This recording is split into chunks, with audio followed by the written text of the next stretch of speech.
जय जगन्नाथ शरण सभी को। तो आज का हमारा वीडियो बहुत ही महत्वपूर्ण होने वाला है। इस विषय पर हम चर्चा करते हैं कि किसी भी ज्ञानी व्यक्ति का इस पर किसी पर चर्चा न हो सका, विषय नहीं हो सका।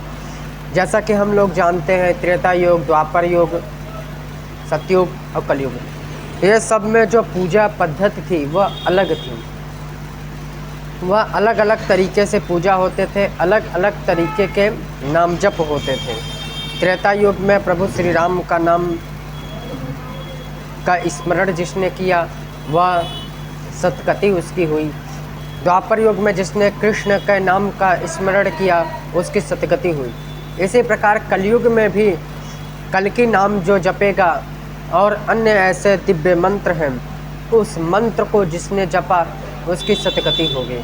परंतु यह जो पुराने मंत्र है, जो ऐसे मंत्र थे, वह सब मंत्र काल के अनुसार जैसे जैसे युग की तरफ बढ़ता चला गया, काल की तरफ समय बढ़ता चला गया, तो ऐसे ही वह सारे जो मंत्र थे वह सिद्ध नहीं होने लगे।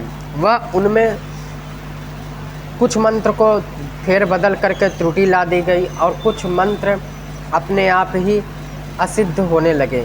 क्योंकि समय का परिवर्तन होता है। इसका मूल कारण यह है कि समय परिवर्तन होता है। जिस प्रकार पूर्व काल में लोग 100 वर्ष तक जीवित रहते थे, तो अभी 60, 65, 85 यही एवरेज चल रहा है।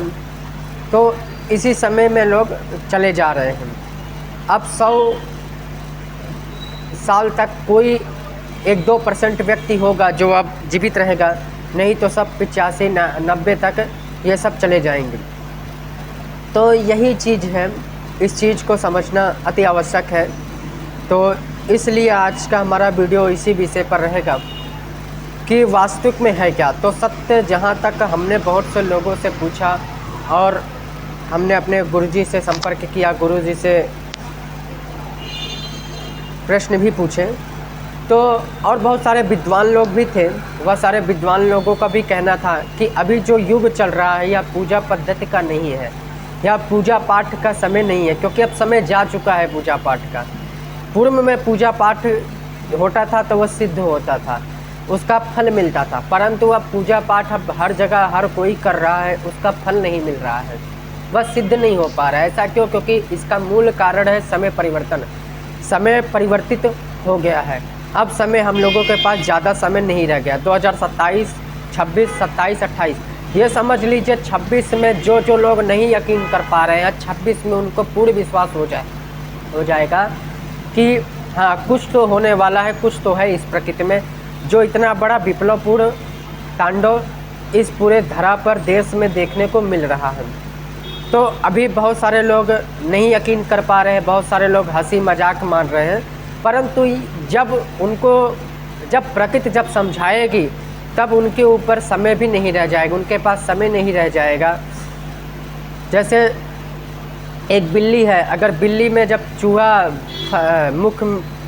बिल्ली के मुख में चूहा फंस जाता है तो फिर चूहा को एहसास होता है कि अब हम जाने वाले हैं। तो इसी प्रकार समय जब आपके हाथ से निकल जाएगा तो आपको एहसास होगा कि अब समय भी नहीं रह गया है, अब हमारा कोई अस्तित्व नहीं रह गया है।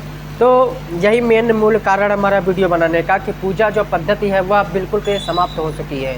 जो पूजा पाठ लोग करेंगे उसका भी फल नहीं मिलेगा।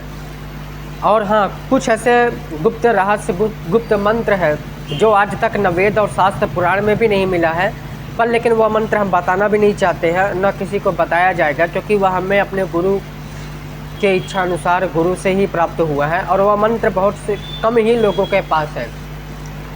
जहाँ तक गुरु मंत्र की बात है तो वह मंत्र 80,000, 90,000 रुपये में वह मंत्र बेचा जा रहा है, परंतु उसका फल नहीं होगा।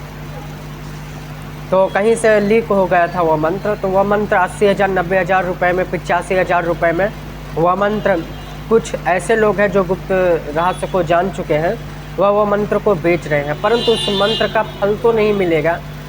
क्योंकि कोई भी चीज़ होता है, जब पूजा पाठ होती है, जब मंत्र होता है, जब उसको लोग बेचना प्रारंभ कर देते हैं, बेचना शुरू कर देते हैं, तो समझ जाइए उस मंत्र का जो फल रहता है वो फल नष्ट हो जाता है।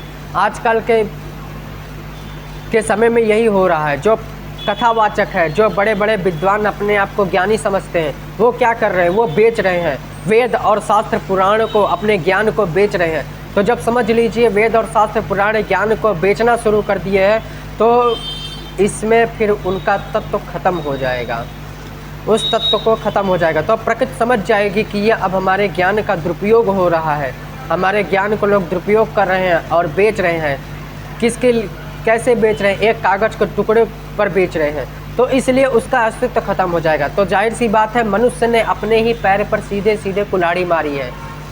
तो इसी प्रकार खैर फिर भी, लेकिन वह मंत्र जो है वह बहुत कम ही लोगों के पास है और काफ़ी सारे लोग जानते भी नहीं हैं और किसी को बताया भी नहीं जाता। इस विषय पर हम किसी को बताएंगे भी नहीं कि वह मंत्र क्या है। परंतु अब यही समझ लीजिए कि पूजा पाठ का समय अब नहीं रह चुका है। अब सिर्फ नाम जप, और नाम जप भी, वो भी कौन सा नाम जप, ये भी बहुत महत्वपूर्ण रखता है। यह भी कुछ लोग कहते हैं कि माधव नाम जपो तो सतगति होगी, कुछ लोग कहते हैं राम नाम जपो तो सतगति होगी, कुछ लोग कहते हैं कल्कि नाम जपो तो सतगति होगी, कुछ लोग कहते हैं कृष्ण नाम जपो तो सतगति होगी, कुछ लोग कहते हैं राधा नाम जपो तो सतगति होगी। परंतु यह समय का एक परिवर्तन होता है।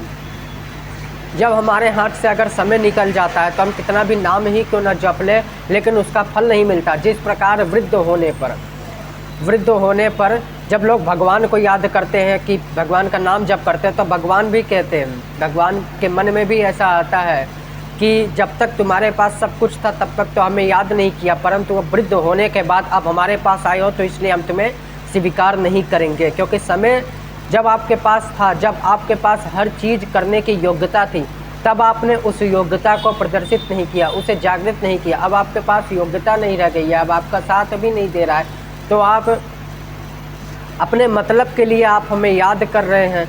तो इसलिए भगवान उस नाम जप को, उस श्रद्धा को, उस भावना को भगवान स्वीकार भी नहीं करते और सीधे सीधे जो कर्म किए रहते हैं उस कर्म का दंड दिया जाता है वृद्ध होने पर। या जो पद्धति जो चली है, जो पुराने पद्धति, जो बहुत सारे ज्ञानी लोग थे कि अभी तो युवा अवस्था है, युवा अवस्था में भक्ति भावना, बाल्यावस्था में भक्ति भावना नहीं किया जा सकता, वृद्ध अवस्था में मंत्र लीजिए, वृद्ध अवस्था में भक्ति भावना कीजिए। तो यही सब कारण है कि इसी सब कारण से पतन होता है। क्योंकि जिस भगवान ने, जिस ईश्वर ने इस सृष्टि को बनाई है, उसी ईश्वर को हम मानने को तैयार नहीं हैं। हम बल्कि हमारे अंदर कुछ भी ज्ञान नहीं है, ईश्वर को ना मान रहे हैं, बल्कि हम साइंस पर विश्वास कर रहे हैं। हालांकि साइंस भी सही है, परंतु साइंस से जो निकला है, जो विज्ञान जो निकला है, वह सनातन से ही निकला हुआ एक छोटा सा ज्ञान है। तो इसी विषय पर हमारा आज का टॉपिक है, इसी विषय पर हमारा आज का चर्चा है। उम्मीद करते हैं कि आज की वीडियो हमारी जो शब्द है वह शब्द समझ में आ चुका होगा कि अब पूजा पाठ का समय नहीं रह गया है। धूप अगरबत्ती, बड़े बड़े मंत्र का उच्चारण करने से अब उसका कोई फल प्राप्त होने वाला नहीं है, क्योंकि समय नहीं रह गया है। अब समय परिवर्तन हो रहा है, धर्मयुग चालू हो गया है, मध्ययुग चालू हो गया है। और जहाँ तक रही कलयुग की अवधि की बात, कलयुग की आयु की बात, तो जाहिर सी बात है कि उसमें बहुत बड़े बड़े ज्ञानी उसमें भी फंस जा रहे हैं माया के चक्कर में, क्योंकि माया का खेल ही ऐसा है। तो जहाँ तक है कि कलयुग का अंत निकट है और हो चुका है कलयुग का अंत, अभी धर्मयुग चालू है। तो धर्मयुग में क्या होता क्या है, धर्मयुग में परिवर्तन आते हैं, चेंजेस आता है, लोगों के विचारों में, भावों में परिवर्तन आएगा। क्योंकि त्रेता युग जब चालू हुआ, एक साथ ऐसा नहीं हुआ कि धरती अचानक से पलट गई फिर द्वापर चालू हो गया, या कलयुग चालू हुआ तो धरती अचानक से पलट गई, कलयुग चालू हो गया, ऐसा नहीं, बल्कि धीरे धीरे समय को परिवर्तन किया गया। तो इसी हिसाब से अब कलयुग समाप्त हो चुका है। 29 मार्च 2025 से कलयुग समाप्त हो चुका है, धर्मयुग प्रारंभ हो चुका है।